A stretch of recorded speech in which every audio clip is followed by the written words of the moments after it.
du pays. Elle va permettre aux populations de cette zone, dans la préfecture de Sigiri, de recevoir des nouvelles sur l'actualité guinéenne. C'est tout pour les titres. Une fois encore, bonsoir et bienvenue dans ce journal en marge de la 80e session de l'Assemblée générale des Nations unies. Le général Amara Camara, émissaire du chef de l'État général Mamadi Doumbouya, a eu hier mardi des échanges fructueux avec la secrétaire générale de l'OIF, Louise Mushikiwaba, à New York. Le général Amara Camara a mis en exergue les efforts fournis pour éviter les erreurs du passé et construire un État plus juste, plus résilient et tourné vers l'avenir. Compte rendu, Fatoumata Kourouma, Aboubakar Koïta. En marge de la 80e session ordinaire de l'Assemblée générale des Nations unies, une rencontre de haut niveau s'est tenue ce mardi 23 septembre 2025 entre le ministre secrétaire général de la présidence, le général Amara Camara, émissaire du chef de l'État, son Excellence le général Mamadi Doumbouya, et la secrétaire générale de l'Organisation internationale de la francophonie, OIF, Madame Louise Mushikiwaba. À la tête de l'importante délégation guinéenne composée des ministres des Affaires étrangères, de l'intégration africaine et des Guinéens établis à l'étranger, Dr Morissanda Kouyaté, de la promotion féminine, de l'enfance et des personnes vulnérables, Charlotte Daffé, de la jeunesse, Mamadou Selou Diallo, ainsi que du conseiller chargé de mission à la présidence, Ahmed Badalo. Ce tête-à-tête a été l'occasion pour les deux parties de faire un point approfondi sur la coopération entre la République de Guinée et l'OIF, organisation groupant 90 États et gouvernements partageant la langue française. Madame Louise Mushikiwaba a salué les avancées enregistrées par la Guinée, notamment la tenue du scrutin référendaire, marquant une étape significative vers un retour à l'ordre constitutionnel. Elle a souligné le caractère souverain de la démarche entreprise par le peuple de Guinée, la forte mobilisation lors du vote, ainsi que le climat apaisé qui a prévalu. La secrétaire générale de l'OIF a réitéré l'engagement de son organisation à accompagner la Guinée dans cette phase cruciale de refondation, insistant sur l'importance d'un appui soutenu aux États membres de l'OIF. Je voulais surtout, par cette rencontre, avoir des nouvelles du pays. La Guinée, que la francophonie accompagne depuis 2022 avec des experts qui sont sur le terrain, qui travaillent avec les autorités guinéennes, est un pays que l'OIF a voulu, un pays qui gère une transition qui va vers la stabilité. La Guinée est un pays très important de l'OIF et donc je voulais avoir des nouvelles du dernier scrutin qui a été suivi.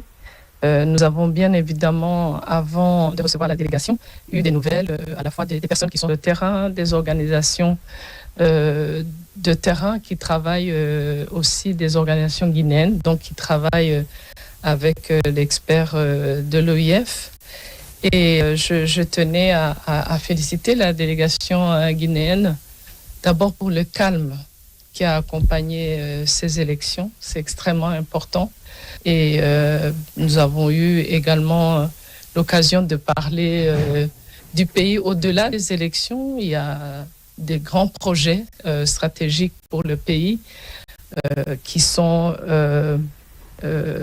une base importante parce que un pays, un peuple ne peut pas vivre que de l'exercice politique et des élections. Il y a aussi la marche du pays, il y a l'implication citoyenne. C'était un échange qui a permis à l'OIF de se mettre à jour et d'apprécier aussi les efforts qui ont été faits ces dernières années.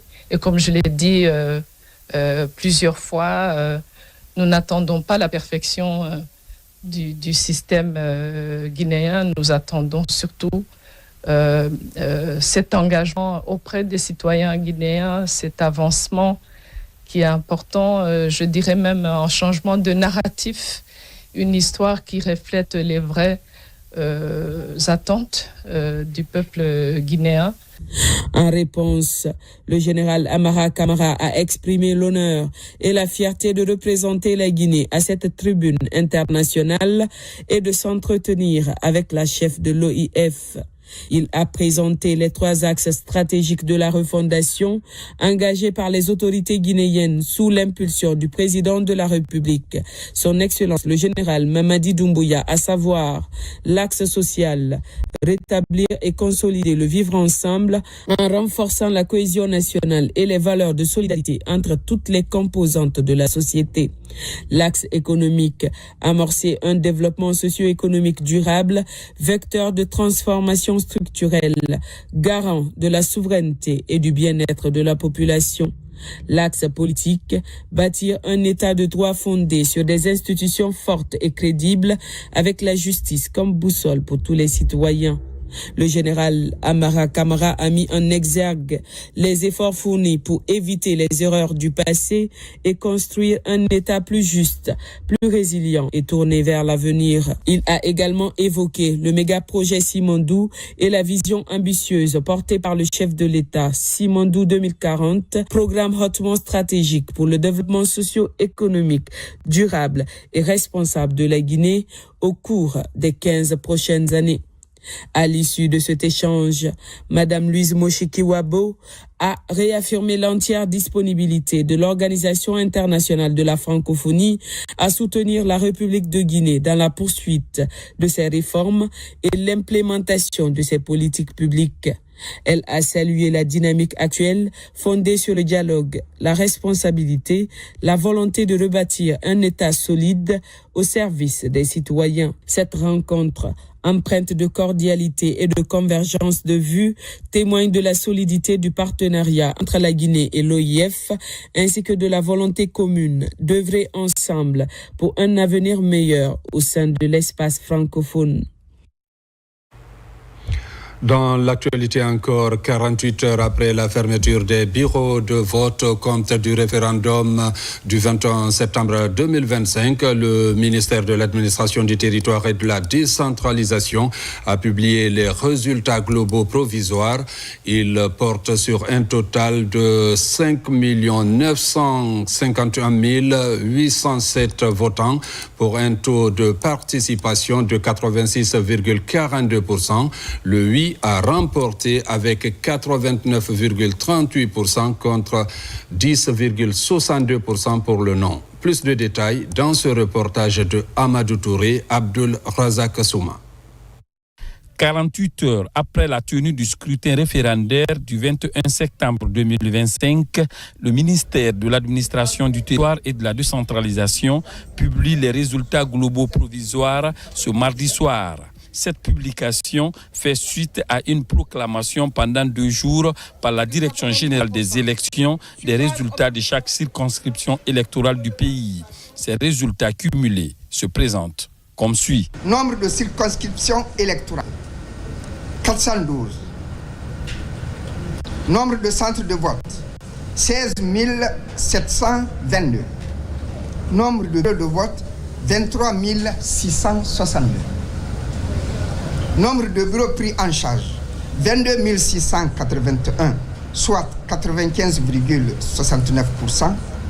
Total inscrit, 6 768 458. Total votant sur la liste d'émargement, 5 833 464. Total votant par dérogation, 118 343. Total votant, 5 951 807. Taux de participation, 86,42%. Total bulletin nul, 205 480. Suffrage valablement exprimé, 5 746 327, soit 96,55%.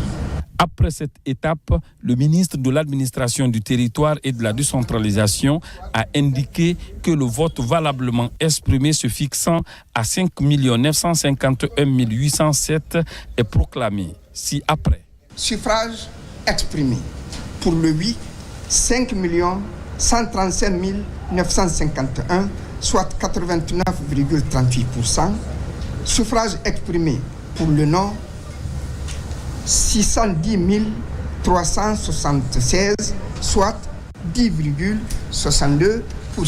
Conformément aux dispositions légales et réglementaires en vigueur, je déclare que le projet de nouvelle constitution soumis à l'approbation du peuple par voie référendaire, avec un taux de participation de 86,42%, 5 135 951, soit 89,38% en faveur du oui, et 610 376, soit 10,62% pour le non, est provisoirement adopté. Conformément à la procédure en la matière, ces résultats globaux provisoires seront transmis à la Cour suprême, l'institution compétente pour en assurer l'examen pour d'éventuels contentieux ou procéder à leur validation pour enfin proclamer les résultats définitifs. Toujours par rapport à la proclamation des résultats provisoires du référendum constitutionnel, le Premier ministre chef du gouvernement Amadou Riba s'est exprimé devant la presse nationale et internationale. Dans son adresse, il a salué la maturité démocratique des Guinéens et rendu hommage à l'ensemble des acteurs impliqués dans ce processus historique qui ouvre désormais la voie aux prochaines échéances électorales. Le point avec Adi Kamara. Le Premier ministre face à la presse nationale et internationale, Amadou Riba tient à dresser un bilan de ce rendez-vous citoyen, marqué par une forte mobilisation et une organisation saluée par plusieurs observateurs. Le chef du gouvernement souligne la portée historique de ce référendum. Le peuple de Guinée a fait le choix souverain d'adopter une constitution qui, selon les chiffres donnés par le ministère de l'Administration du Territoire, le oui l'emporte avec 89,38% des suffrages exprimés, avec une participation de l'ordre de 86,42%. C'est une étape importante pour le retour à l'ordre constitutionnel. Mais ce référendum a des significations encore beaucoup plus profondes, marquées principalement par un taux de participation particulièrement significatif, qui consacre une réelle légitimité à la Constitution ainsi adoptée par le peuple de Guinée.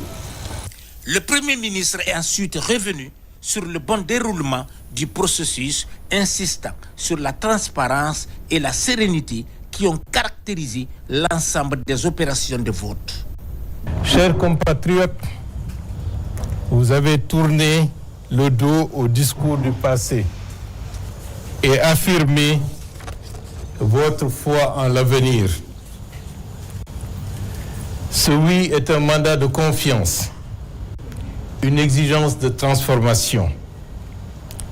Il ouvre la voie aux prochaines étapes du processus du retour à l'ordre constitutionnel, à savoir la présidentielle, les législatives et les communales, sans oublier les régionales et les sénatoriales.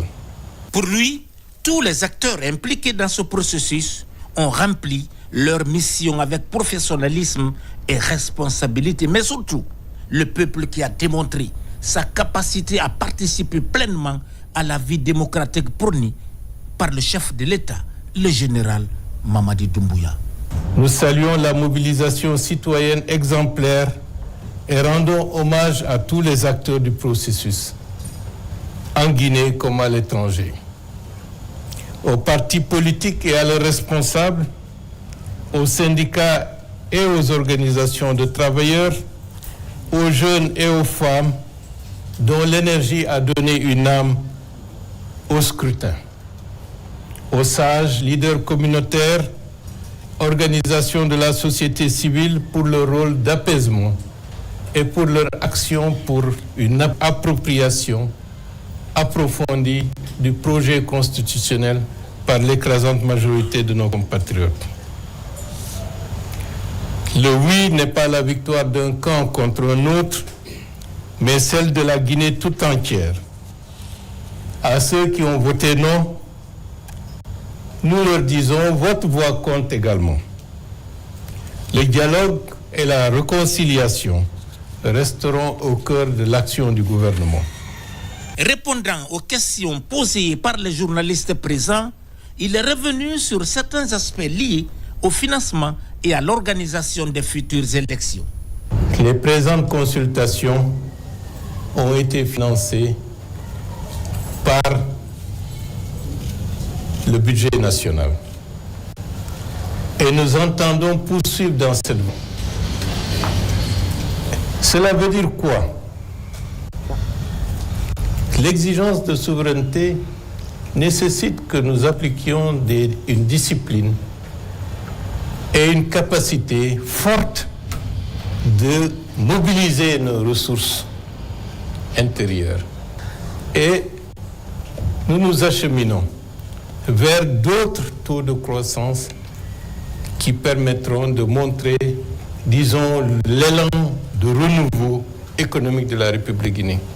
Avant de terminer, le Premier ministre invite les uns et les autres à préserver l'esprit d'unité nationale, dépasser nos divergences et travailler en vue de tracer ensemble les perspectives pour l'avenir immédiat du pays. Au compte toujours de cette édition, parlons de Simandou 2040. Le secteur bancaire guinéen décide d'accompagner le projet. Il a traduit à travers le lancement ce mercredi, journée du banquier. En 48 heures, les professionnels du crédit vont identifier les défis à relever et renforcer la coopération avec l'État et les partenaires internationaux afin de répondre aux exigences du projet Simandou. Reportage Bakary Bambakonde. Les journées du banquier se tiennent à Conakry sous le thème central Banque et développement économique à l'ère du programme Simandou. La rencontre réunit les acteurs clés du monde financier pour discuter des défis et opportunités que représente le projet Simandou pour l'économie nationale sur initiative de l'association professionnelle des établissements de crédit de Guinée. Chers collègues, nous devons être plus que de simples intermédiaires financiers. Nous devons être des partenaires stratégiques du développement, capables d'innover, de financer, d'accompagner et de sécuriser les flux économiques liés au programme Simandou. Le programme Simandou n'est pas seulement un projet minier, il représente un véritable levier de transformation économique, sociale et infrastructurelle pour la Guinée. Pendant 2 jours, les réflexions vont largement tourner autour de l'impact potentiel du projet Simandou sur le développement économique de la Guinée. L'initiative donc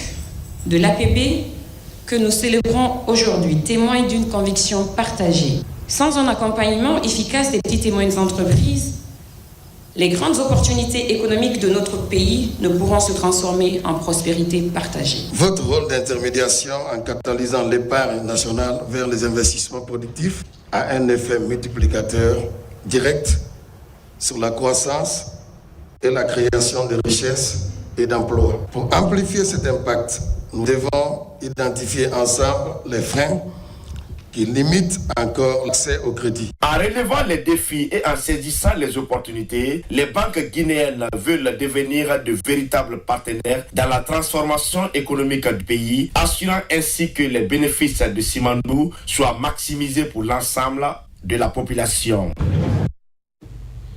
Et puis, rédaction et validation du manuel fiscal de la compagnie du Transguinéen CTG relatif au projet minier de Simandou. Autorités et partenaires industriels se retrouvent pour finaliser le manuel fiscal et le document doit être prêt d'ici la fin de la semaine. Compte rendu, Mohamed Seyarsouma. Alors que le train de la CTG s'apprête à démarrer, La finalisation du manuel fiscal mobilise les parties prenantes. Le temps presse et le document doit être disponible. Une exigence du comité stratégique de Simandou, conformément à la vision éclairée du chef de l'État et sous le leadership du ministre directeur des cabinets à la présidence. Si vous entendez qu'il y a le projet Simandou, c'est parce qu'il y a des partenaires qui nous ont fait confiance. Nous ferons tout pour que ces partenaires soient confortables et que les intérêts de la Guinée aussi soient préservés dans un cadre win-win.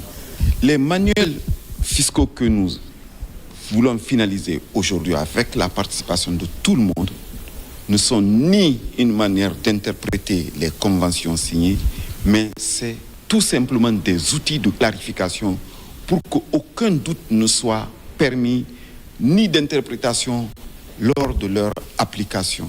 Pour l'État, quand la situation ou le cadre fiscal est clarifié et que personne ne se sent lésé, ce n'est que bénéfice pour l'État.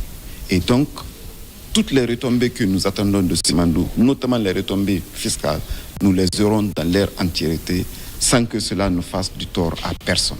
En plus de son potentiel économique, les recettes attendues du projet Simandou sont non négligeables pour la Guinée, d'où l'encadrement des investissements et des infrastructures.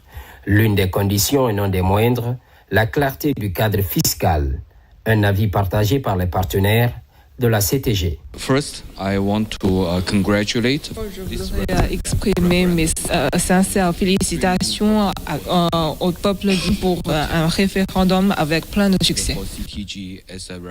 Pour nous, le référendum représente un signal très fort pour un renforcement des stabilités des environnements d'investissement. La CTG va travailler étroitement avec tous nos partenaires industriels, mais aussi l'État guinéen, pour nous assurer une livrance avec beaucoup de succès, le projet Simandou, pour honorer nos engagements. Et tous mes sincères remerciements aux membres du comité technique du comité stratégique de Simandou. Je remercie son Excellence générale Mamadi Doumbouya pour son fort leadership. C'est grâce à son leadership que nous pouvons réaliser le projet Simandou. La finalisation du manuel fiscal est prévue début octobre. Son appropriation rapide s'impose aux administrations concernées. La Guinée accueille à Conakry la 6e session du conseil d'administration de Wascal, une rencontre scientifique d'envergure présidée par le ministre de l'Enseignement supérieur et qui réunit experts guinéens et étrangers autour des enjeux liés au changement climatique et à la gestion durable des terres. Mounir Bari. Aujourd'hui, la Guinée est devenue comme étant un carrefour des rencontres scientifiques et d'innovation dans la sous-région. À Conakry, la 6e session du conseil d'administration de Wascal se tient en présence de plusieurs experts et hauts cadres guinéens et étrangers. Ces dernières années, la Guinée, à travers le ministère de l'Enseignement supérieur, a enregistré une avancée significative dans le renforcement de la coopération sous-régionale. Les défis sont majeurs en termes de changement climatique en Afrique de l'Ouest. Ces changements climatiques affectent nos terres, elles affectent nos écosystèmes, elles perturbent notre urbanisation, elles mettent en danger nos vies. Donc il est important que l'on puisse dédier à ces phénomènes ce que nous avons de plus important, nos cerveaux. Le changement climatique est la plus grosse menace de notre résistance en tant qu'humains. Donc il va falloir qu'on prenne des dispositions vraiment de les maîtriser. Et le Wascal, c'est l'un des outils vraiment scientifiques pour nous donner des moyens. À ce conseil des ministres de Wascal, la Guinée assure la présidence. Cette organisation sous-régionale s'active dans la protection de l'environnement ou encore dans l'utilisation adaptée des terres. So even before you became fully a member, Wascal ont toujours accepté la formation des jeunes Guinéens parce qu'il y a cette formation-là, il y a cette transfrontalière, cette synergie entre les différents pays de l'Afrique de l'Ouest et qui font partie de Wascal. Und zwar zusammen auf le ministère allemand de la recherche, de la technologie et de l'espace est très fier de pouvoir une nouvelle école en Guinée et ça montre c'est vraiment important signe pour le futur de Wascal. Cette session du conseil d'administration devra servir de bréviaire afin de mieux adapter des stratégies et préserver l'écosystème environnemental. Je vous l'annonçais dans les titres, le ministère de l'Information et de la Communication poursuit son programme de modernisation et d'extension des radios rurales à Kourémalé, à la frontière guinéo-malienne. Une radio de proximité a été installée afin de permettre aux populations de cette zone de recevoir des nouvelles sur l'actualité guinéenne. Il faut préciser, c'est la 39e radio rurale du pays. Tcherno Ousmane Diallo pour plus de détails. Kourémalé, la frontière entre la Guinée et le Mali. Une localité dans la préfecture de Sigiri en pleine expansion, mais où l'accès à l'information était entravé par l'inexistence de radios de proximité. Principalement, ce sont des radios émettant de l'autre côté de la frontière qui étaient captées. Dans sa stratégie de désenclavement médiatique des zones reculées, le ministère de l'Information et de la Communication vient d'y installer une nouvelle station de radio rurale, un canal d'information précieux qui change la donne et qui constitue désormais un élément de liaison entre les habitants d'ici et le reste de la Guinée. Nous sommes très heureux d'avoir ce bijou. La radio rurale est un bijou pour les paysans. Nous ferons tout pour défendre l'éthique et la déontologie, et nous aurons une portée très importante dans la mesure où nous serons de messe avec la communauté. Kourémalé est une zone, une grande agglomération, à peu près quelque chose de 100 000 habitants, et c'est une zone aussi de transhumance. Quand vous tenez compte de la situation géographique de Kourémalé, nous sommes à la frontière, à 0 km de la République sud du Mali. Donc nous sommes très éloignés de la capitale. C'est une sous-préfecture aussi où il y a beaucoup plus de représentativité de toutes les ethnies de la Guinée. Nous sommes tous représentés ici, mais majoritairement analphabètes. Et donc la présence de la radio rurale nous réconforte davantage parce qu'il va donner l'information à temps réel, des informations du pays et dans la langue du terroir. Pour assurer un bon fonctionnement de la nouvelle station de radio rurale de Kourémalé, un système photovoltaïque est installé. Le programme adapté aux réalités locales pour faire de cette radio l'une des plus importantes du réseau des radios rurales. La radio rurale de Kourémalé fait partie des priorités du ministère de l'Information et de la Communication. Son Excellence Fana Souma a reçu les instructions fermes du chef de l'État, chef suprême des armées, le général Mamadi Doumbouya, d'éliminer les points noirs en termes de réception des ondes radiophoniques. Kourémalé étant stratégiquement une agglomération à considérer, n'avait pas de radio rurale depuis l'accession de notre pays à l'indépendance. L'installation de cette radio rurale aujourd'hui à Kourémalé est un défi que nous venons de relever en tant que direction, en tant que technicien du ministre de l'Information et de la Communication sur le terrain. Et Kourémalé devient aujourd'hui la 39e radio rurale, ce qui est une fierté. Au-delà de sa zone d'implantation, la radio rurale de Kourémalé peut être écoutée jusqu'à Bamako, faisant d'elle un puissant relais d'information et un levier d'intégration sous-régionale.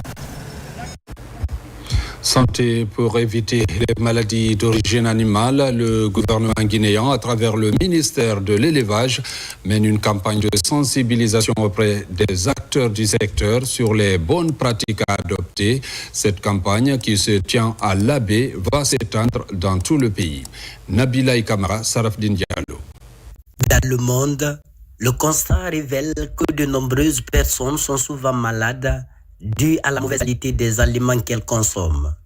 En Guinée, pour réduire les risques que causent ces alimentations impropres et protéger la santé publique, une campagne de sensibilisation est menée auprès des acteurs de la chaîne de valeur sur les bonnes pratiques de gestion des produits et sous-produits d'origine animale. La viande, le lait, les œufs, le miel, mais aussi le cuir et le fruit jouent un rôle essentiel dans l'alimentation de nos familles, dans l'économie de notre région.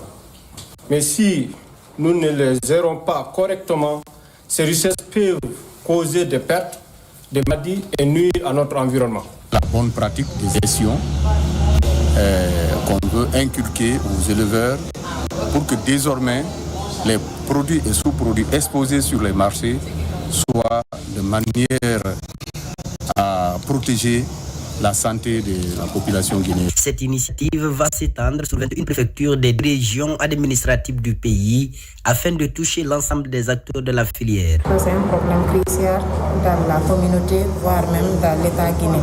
Parce que nous, les femmes, souvent, on rencontre des situations dans les marchés qu'on déplore. On va dupliquer l'information à toutes les sectorielles pour qu'ensemble, qu'on s'entraide pour vraiment éradiquer à cela. Nous avons commencé par remercier les bailleurs de fonds, notamment la Banque mondiale.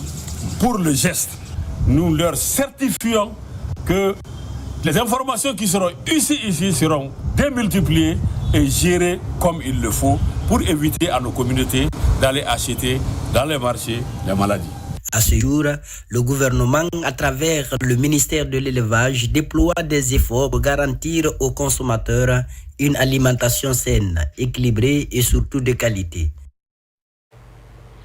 Dans le quartier Ponthion, c'est à l'Abbé, les autorités de la transition à travers le ministre de la Jeunesse lancent les travaux de construction du centre d'insertion socio-professionnelle Émergence de l'Abbé, un projet qui prévoit plusieurs infrastructures socio-éducatives pour la jeunesse. Reportage Diara Diallo Sununu Sidibé Numuso Diakité. À Ponthion, dans la commune urbaine de l'Abbé, sortiront bientôt de terre des bâtiments modernes dédiés à la jeunesse. Il s'agit du centre d'insertion socio-professionnelle Émergence de l'Abbé, un espace multifonction qui comprendra entre autres des salles de réunion, un hall omnisport ainsi qu'une salle polyvalente. Déjà, le projet est bâti sur une surface de 1,5 hectares et composé de 5 grands ouvrages. Notre bâtiment qui est dédié aux start-up et au commerce avec les ateliers. Et en plus aussi, il y a des bâtiments annexes et dans l'ensemble, le projet est aménagé souvent plusieurs types d'espaces. À travers ce projet, le ministère de la Jeunesse veut offrir une réponse concrète aux défis liés au chômage des jeunes en favorisant leur insertion et leur réussite. Cette précieuse initiative de Monsieur le Président de la République découle de sa grande vision et de sa ferme conviction qu'il a de la place et du rôle des jeunes dans le développement de notre pays. Il met également en évidence la considération selon laquelle la plus grande richesse de notre continent demeure sa jeunesse. En marge de ce lancement, 40 ordinateurs ont été remis au centre d'orientation et d'écoute des jeunes SECOJ, ainsi que du matériel aux ateliers de couture de la région. En tant que directeur préfectoral de la jeunesse et des sports, et c'est avec un sentiment de satisfaction vraiment que nous recevons alors aujourd'hui ces matchs-là. Donc je salue avec fermeté Monsieur le ministre et tous les cadres du département, ainsi que le président de la République, son Excellence Général Mamadi Doumbouya, pour les efforts qu'ils sont en train de consentir pour la jeunesse guinéenne. Ces actions illustrent la volonté du ministère de la Jeunesse d'accompagner ses démembrements à l'intérieur du pays et de renforcer leur capacité d'action sur le terrain. Le ministère du Travail veut renforcer la gouvernance des ressources humaines. Ce mercredi, à l'Institut national de formation et de perfectionnement, un programme certifiant est lancé en direction d'une vingtaine de futurs responsables RH. Cette première cohorte d'auditeurs en certificat de compétences en gestion des ressources humaines vise à permettre au pays de répondre aux exigences de professionnalisation du métier. Reportage Mamadi Terna Kamisoko.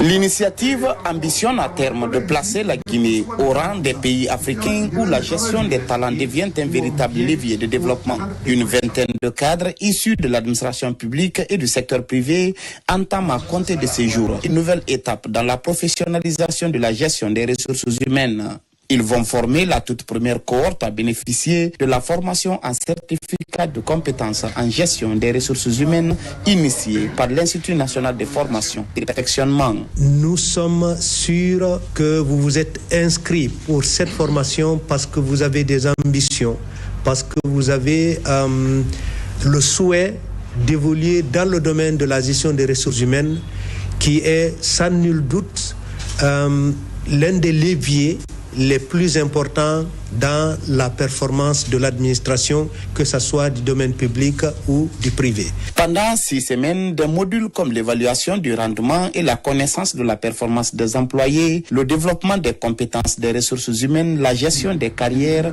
le droit social et les relations professionnelles seront abordés. Les ressources humaines occupent une place fondamentale dans la performance des organisations publiques.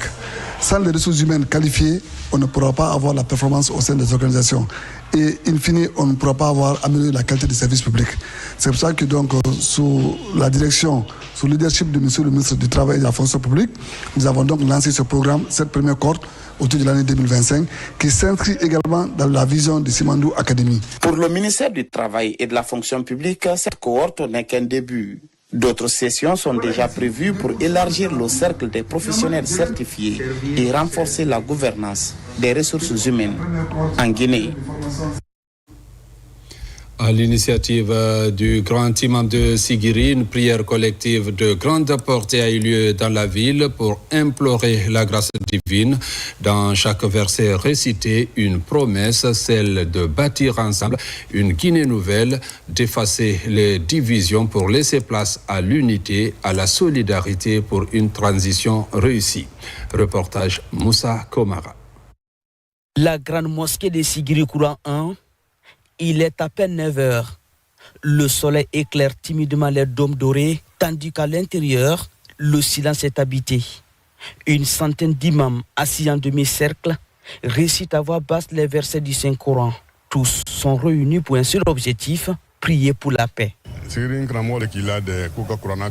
les Karamoko de Sigirin qui se sont regroupés pour organiser la lecture des Saint-Coran pour que la paix règne. Et nous demandons à Allah pour qu'il puisse nous protéger et nous pardonner. Cette initiative du grand imam de la ville, soutenue à la fois par les autorités religieuses et certains acteurs de la société civile, s'inscrit dans une dynamique citoyenne où la spiritualité devient un vecteur d'espoir et de paix. Vraiment, je suis très content, je suis très satisfait du fait que les imams ont initié de lire le Coran ce matin pour la paix et prier pour la Guinée non seulement, mais aussi pour Sigiri.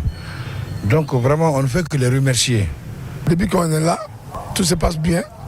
Et jusqu'à aujourd'hui, donc on remercie tous les Sigiriens qui ont commencé, l'autorité préfectorale et communale, tout le monde ensemble, surtout la jeunesse. Alors que le pays regarde vers l'avenir, entre espoir démocratique et défis socio-économiques, cette communion spirituelle rappelle l'importance de l'harmonie sociale.